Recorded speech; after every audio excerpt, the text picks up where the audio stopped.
مساء الخير يا حبايبي، عاملين ايه؟ النهارده قلنا نعمل بقى كده مع بعض زبادي بالفراولة بأسهل طريقة. طبعا بمناسبة نص شعبان قلنا نعمل بقى كده زبادي، وبرضه عشان خاطر نظبط الدنيا كده قبل رمضان نعرف نعمله ان شاء الله. انا اول مرة اعمله بالفراولة، على طول كنت بعمله وكان يبوظ مني، كنت بعمله زبادي سادة. فالحمد لله المرة دي ظبط معايا، فقلت اصوره لكم. طعمه جميل جدا، الفراولة بصراحة تحفة، من غير مواد حافظة ولا أي حاجة خالص. طبعا الأولاد كانوا على طول بيشتروه في رمضان من بره عشان بالفواكه. نشوف بقى الطريقة مع بعض. نجيب كيلو من الفراولة، طبعا غسلتها كويس جدا، نضفتها طبعا من الوردة بتاعتها وقمت غسلاها. طبعا بتنزل رملة، فطبعا يعني غسلتها كويس قوي. قطعتها معاكم اهو حتت صغيرة، وده الشكل كده بعد ما قطعناه. نجيب الطاسة بتاعتنا، نرفعها على النار، ننزل عليها بالفراولة يعني زي المربى كده بالظبط.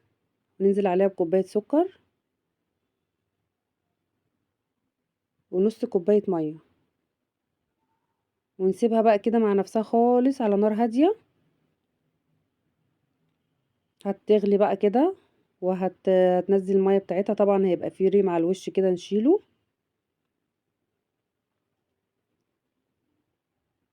هنهدي بس عليها النار عشان ما تتلسعش معانا. هنشيل بقى الريم اللي طالع على الوش. طبعا الدخان معلش عامل الكاميرا شوية. يبقى نزلت مية معانا اهي كده، هنسيبها خالص لحد ما تستوي. كده بقت بالشكل معانا، شكل المربى بالظبط. خليني اقول لكم ريحتها جميله جدا. هنجيب بقى بوله فاضيه، هننزل عليها بكيس من الفانيليا، وهنسيبها بقى تبرد خالص. طبعا ريحتها تحفه. بس نحضر بقى. جبنا كيلو من اللبن، طبعا غليته كويس جدا، وكوبايه زبادي صغيره. غليته وبرد معانا، يا دوبك دافي بس زي دمعة العين كده. جبنا بقى بوله فاضيه، مج فاضي اهو، ونزلنا عليه بكوبايه الزبادي، كوبايه زبادي صغيره. وحطينا معلقتين من اللبن البودر ومعلقة سكر. طبعا بيخليه طعمه حلو جدا، يا ريت تجربوا الطريقة دي.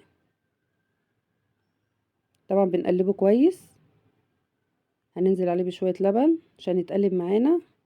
طبعا مهما تقلبي عمره ما هيبقى فيه تكتلات برضو، فلازم لا اما في الخلاط لا اما بالهاند بلندر. صراحة الهاند بلندر بصراحة جميل جدا يعني، بس في ناس مش عندها فبتضربيه بقى في الخلاط. هو الهاند بلندر بصراحة مسعف جدا يعني اي حاجة سهل جدا الهاند بلندر على طول. طبعا ضربناه كده كويس بالهاند بلندر لحد ما التكتلات مشيت خالص، بقى شكله زي الكريمي. بس كده خلصنا. طبعا كنا حضرنا بقى الكوبايات بتاعتنا. انا عندي المكنه بتاعت الزبادي، فدي الكوبايات بتاعتها.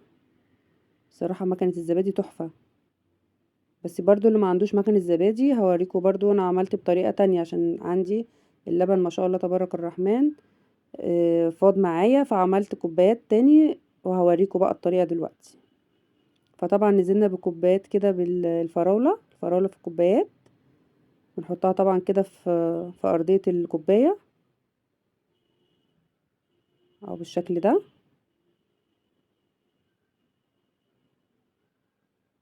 هنحط واحدة تانية معاكم.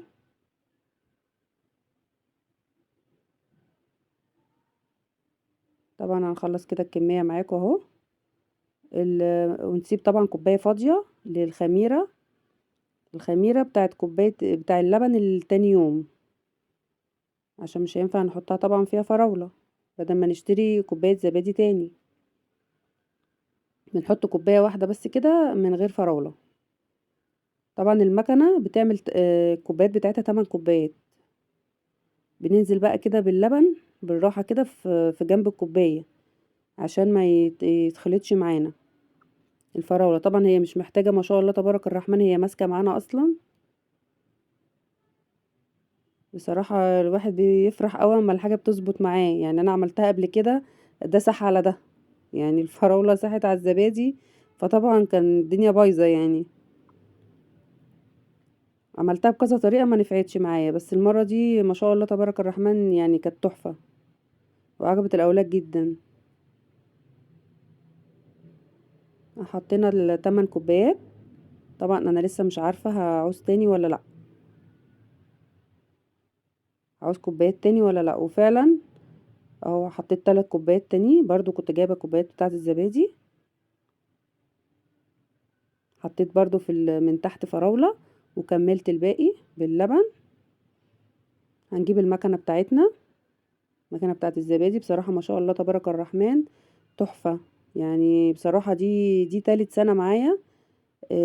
يعني بتنجز معايا فعلا.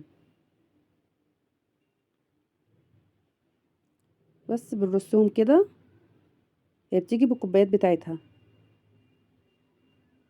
وبنغطيها بقى كويس برضو بالغطا بتاعها، وبنحطها في الكهرباء اهو زي ما انتوا شايفين كده، نورت معانا. وبنسيبها بقى كده 6 ساعات، وساعات بنساها والله اكتر من 6 كمان. بس بنجيب بقى ال3 كوبايات التانيين، طبعا بنحطهم في صينيه، وبنحط ميه مغليه. بس اللقطه بتاعت الكاتل وانا بحط الميه ما جاتش، فطبعا بحط شويه خل صغيرين كده في الصينيه عشان الميه ما تسودش الصينيه، الميه المغليه. وطبعا سخنت الفرن بس وطفيته، واحطهم في الفرن كده. خلاص اهو خلصت معانا، عدى ال6 ساعات. بصوا بقت عامله ازاي، ما شاء الله تبارك الرحمن. الفراوله لوحدها والزبادي لوحده، الحمد لله ما اتلخبطش مع بعض. اه هنغطيه بقى كويس بالغطا بتاعها، برضو الغطا جاي معاها، كل حاجه جايه معاها المكنه بصراحه تحفه.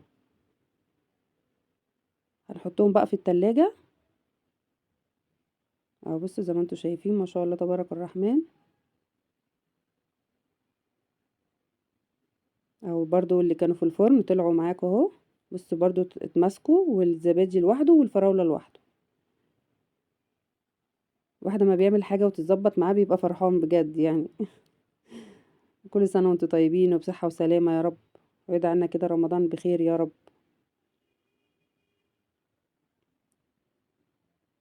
اهو كده خلاص كده. اهو نحطه بقى في التلاجة. حطيناه في التلاجة ساعتين، خرجناه بقى كده من التلاجة. بصوا الشكل بقى بتاعه زي ما هو، ومسك اكتر طبعا. هما ساعتين بس في التلاجة. بصوا ما شاء الله، بصوا قلب الكوباية قدامكم، مفيش ولا اي حاجة نزلت منها. وما شاء الله كل حاجة بقت لوحدها.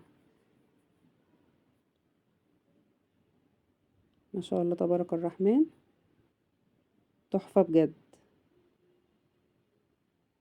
كل سنة وانتم طيبين وبصحة وسلامة يا رب. عملته لهم بدل ما نقعد نشتري الكام يوم اللي احنا صايمينهم. طبعا صايمين الأيام البيض نص شعبان.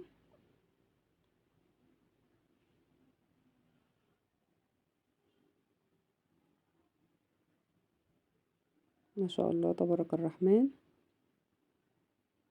عملت معايا الكيلو اللبن. طبعا فات فراولة، يعني الفراولة كمان ما خلصتش كلها. ودي طبعا الخميرة اللي احنا مش هنستعملها، هنستعملها مع اللبن التاني اللي هو هنعمل برضو بيها زبادي. عملت معانا طبعا المكنة فيها 8 كوبايات. وعملنا 3 كوبايات تاني. اهي خرجت برضو من التلاجة اهي. ما شاء الله تبارك الرحمن. كده عملنا 11 كوباية من كيلو اللبن. وطبعا فاض فراولة شلته في التلاجة، ابقى اعمل تاني برضو للأولاد. اسهل حاجة المكنة لما بتبقى عندك على طول بتبقى سهلة بصراحة. ما شاء الله تبارك الرحمن تحفة. وسهل جدا على فكرة، وما خدش وقت خالص. يعتبر انت بتحطيها في الكهرباء وبتسيبيها، او بتحطيها في الفرن وبتسيبيها.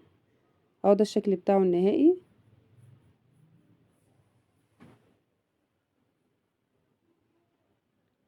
طبعا قلت ادوق معاكم برضو.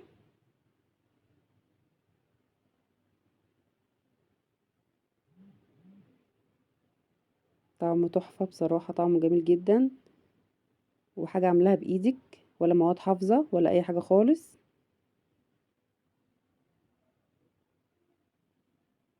وبألف هنا عليكم حبايبي.